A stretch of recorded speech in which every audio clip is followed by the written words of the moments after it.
Hi friends, నేను మీ వాసవి. ఈరోజు మనం ఒక చిన్న కథ చెప్పుకుందామా? ఒక బుజ్జి పిచ్చుక. ఆ పిచ్చుకకి బాగా ఆకలి వేసింది. తన బుజ్జి బొజ్జ నింపుకునేందుకు ఆహారం కోసం వెతకసాగింది.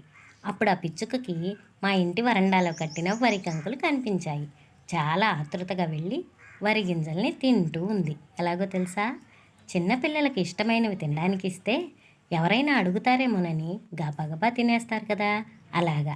ఇప్పుడు ఈ కథలో ఆనందంగా ఉంది ఎవరు?